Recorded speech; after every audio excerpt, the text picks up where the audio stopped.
ಅಲ್ಲ, ನಾವು ನೀವು ಹುಟ್ಟುವ ಮುಂಚೆ RSS ಅಸ್ತಿತ್ವಕ್ಕೆ ಬಂದಿದೆ ಅಂದರೆ ಒಂದು ಶತಮಾನದ ಹಿಂದೆ.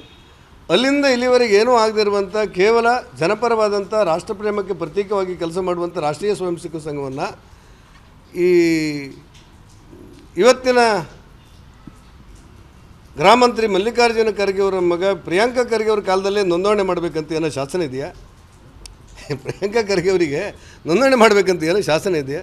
ಶತಮಾನದ ಇತಿಹಾಸ ಇರುವಂಥ ರಾಷ್ಟ್ರೀಯ ಸ್ವಯಂ ಸೇವಕ ಸಂಘ ನನಗಿಂತ, ತನ್ನ ಜಾತಿಗಿಂತ, ತನ್ನ ಧರ್ಮಕ್ಕಿಂತ ನನ್ನ ದೇಶ ಮೊದಲು ಅನ್ನುವಂಥ ರಾಷ್ಟ್ರಭಕ್ತನ ನಿರ್ಮಾಣ ಮಾಡುವಂಥ ಒಂದು ವ್ಯವಸ್ಥೆಯಡಿ ಬೆಳೆದಿರುವಂಥ ಸಂಘಟನೆ. 100 ವರ್ಷದಿಂದ ಅದು ಚೆನ್ನಾಗಿ ಕೆಲಸ ಮಾಡ್ತಾಯಿದೆ. ನೆಹರೂರವರು ನೀವು ಚೆನ್ನಾಗಿ ಕೆಲಸ ಮಾಡಿದ್ದೀರಿ, ರಾಷ್ಟ್ರದ ಪರವಾಗಿ ನಿಂತಿದ್ದೀರಿ, ಚೀನಾ ಮತ್ತು ಭಾರತದ ಯುದ್ಧದಲ್ಲಿ ಭಾರತದ ಪರವಾಗಿ ನೀವು ಬದುಕನ್ನು ಬಲಿಕೊಟ್ಟು ಕೆಲಸ ಮಾಡುವಂಥ ಕೆಲಸ ಮಾಡಿದ್ದೀರಿ, ಬನ್ನಿ ಗಣರಾಜ್ಯೋತ್ಸವದಲ್ಲಿ ಪಥಸಂಚಲನದಲ್ಲಿ ಸಮವಸ್ತ್ರದಲ್ಲಿ ನೀವು ಭಾಗಿಯಾಗಿ ಅಂತೇಳಿ ಆಹ್ವಾನ ಕೊಟ್ಟಿದ್ದು ಪ್ರಿಯಾಂಕಾ ಖರ್ಗೆ ಅವ್ರು ಮಾಡ್ತಾರೆ, ನಾವೇನು ಮಾಡೋಣ?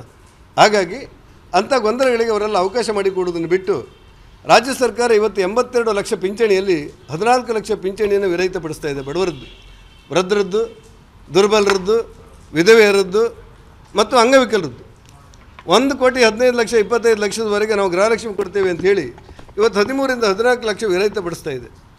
ಇದರ ಬಗ್ಗೆ ನೀವು ಯೋಚನೆ ಮಾಡಿ. 1.5 ಲಕ್ಷ OBC ಮಕ್ಕಳು, ಹಿಂದುಳಿದ ವರ್ಗದ ಮಕ್ಕಳು, 1.5 ಲಕ್ಷ ಮಕ್ಕಳು ಹಾಸ್ಟೆಲ್ದಿಂದ ನರಳುವಂಥ ಪರಿಸ್ಥಿತಿಗಳು ನಿರ್ಮಾಣ ಆಗಿದೆ. ಇದರ ಬಗ್ಗೆ ಸರ್ಕಾರ ಯೋಚನೆ ಮಾಡಬೇಕೇ ಹೊರತು ರಾಷ್ಟ್ರೀಯ ಸ್ವಯಂ ಸೇವಕ ಸಂಘ ನೋಂದಣಿ ಆಗಿಲ್ಲ ಅಂತೇಳಿ ತಲೆಬಿಸಿ ನಿಮಗೆ ಬೇಡ, ಮಾಡ್ಕೊಳ್ಳೋರು ಮಾಡ್ಕೊಳ್ತಾರೆ.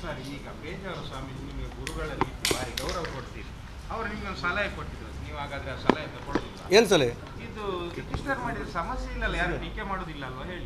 ಯಾರು? ಯಾವಾಗ?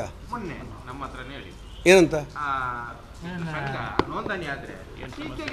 ಗೊತ್ತಿಲ್ಲ. ಪೇಜಾವರ ಶ್ರೀಗಳು ಏನು ಹೇಳಿದ್ದಾರೋ, ನೀವೇನು ಕೇಳಿದ್ದಾರೋ ಗೊತ್ತಿಲ್ಲ. ನೋಡಿ ಉತ್ತರ ಕೊಡ್ತಾರೆ. 10ಕ್ಕೂ ಹೆಚ್ಚು ದಾಖಲೆಗಳನ್ನು ಕೊಟ್ಟಿದ್ದಾರೆ. 10ಕ್ಕೂ ಹೆಚ್ಚು ದಾಖಲೆಗಳನ್ನು, ಅವರ ಊರ್ಜಿತ ದಾಖಲೆಗಳನ್ನು ಕೊಟ್ಟಿದ್ದಾರೆ. ಅದೆಲ್ಲವನ್ನು ಗಮನಿಸ್ತಾರೆ. ಉದಾಹರಣೆಗೆ ನಾವು 90% ಈಗಾಗಲೇ ಒಂದು ದಾಖಲೆ ಅಡಿ ತಗೊಂಡು ಬಂದೇವೆ, 10% ಮಾತ್ರ ಪರಿಶೀಲನೆ. ಅದು ಯಾವುದೂ ಅಲ್ಲ. ಒಂದು ಮನೆಗೆ ಹೋದಾಗ ಆ ಮನೆಯಲ್ಲಿರುವಂಥ ಎಲ್ಲರಿಗೂ ಕೂಡ ಪ್ರಪತ್ರಗಳನ್ನು ಕೊಟ್ಟು ಇದನ್ನು ತುಂಬಿಸಿ ನಮಗೆ ಕೊಡಿ ಅಂತೇಳಿ BLO ಮೂಲಕ ಮಾಡಿರ್ತಾರೆ. BLO ಅವರು ಏನು ಟ್ರೈನಿಂಗ್ ಕೊಟ್ಟದ್ದು ಕಡಿಮೆ ಆಗದಿದ್ದರೆ ಟ್ರೈನಿಂಗನ್ನು ಚುನಾವಣಾ ಆಯೋಗ ಕೊಡುತ್ತೆ. ಅದನ್ನು ನೋಡಲಿಕ್ಕೆ BLO 2 ರಾಜಕೀಯ ಪಕ್ಷದ ಪ್ರತಿನಿಧಿಗಳಿರ್ತಾರೆ. ಉದಾಹರಣೆಗೆ ಒಂದು ಮನೆಯಲ್ಲಿ 10 ಜನ ಇದ್ದರೆ 10 ಜನರಿಗೂ ಕೂಡ ನೋಡಿಸಿಕೊಡ್ತಾರೆ. ಅವರೆಲ್ಲರೂ ಕೂಡ ಅದನ್ನು ತುಂಬಿಸಿ ವಾಪಸ್ ಕೊಡ್ತಾರೆ. ಆ ವಾಪಸ್ ಕೊಟ್ಟಿದ್ದರಲ್ಲಿ ಚುನಾವಣಾ ಎಲ್ಲ ದಾಖಲೆಗಳನ್ನು ಗಮನ ಇಟ್ಕೊಂಡು, ಹೆಚ್ಚಾಗಿ ವಂಶವೃಕ್ಷವೇ ಅದರ ದಾಖಲೆಗಳು, ಅದನ್ನು ನೋಡಿ ಅವ್ರ ಹಿಂದೆ ಯಾರು, ಅವ್ರ ತಂದೆ ಯಾರು, ಇದನ್ನೆಲ್ಲವನ್ನು ಗಮನದಲ್ಲಿಟ್ಟುಕೊಂಡು ಅದು ಚುನಾವಣೆಯ ಅಧಿಕೃತ ಪಟ್ಟಿಯನ್ನು ಪ್ರಕಟಿಸ್ತಾರೆ. ಆನಂತರ ಕೂಡ ಆಕ್ಷೇಪಕ್ಕೆ ಅವಕಾಶಗಳಿರ್ತದೆ. ಒಟ್ಟಾರೆ ಈ SIRನಲ್ಲಿ ನೈಜವಾದಂಥ ಭಾರತೀಯನಿಗೆ ಮತದಾನದಿಂದ ವಂಚಿತರಾಗುವಂಥ ಅವಕಾಶಗಳಿಲ್ಲ. ವಿದೇಶದಲ್ಲಿ ಬಂದು ನಾನು ಓಟ್ ಹಾಕ್ತೇನೆ ಅನ್ನೋರಿಗಿರುವಂಥ ಅವಕಾಶವನ್ನು ತಪ್ಪಿಸೋದು ಇದ್ರ ಗುರಿ. ಏನೇ ಸಂಘರ್ಷಗಳಾದರೂ ಕೂಡ ಇದರಲ್ಲಿ ನೈಜ ಭಾರತೀಯನಿಗೆ ತೊಂದರೆ ಆಗದಿರುವಂತೆ ಚುನಾವಣಾ ಆಯೋಗ ನೋಡಿಕೊಳ್ಳುತ್ತೆ.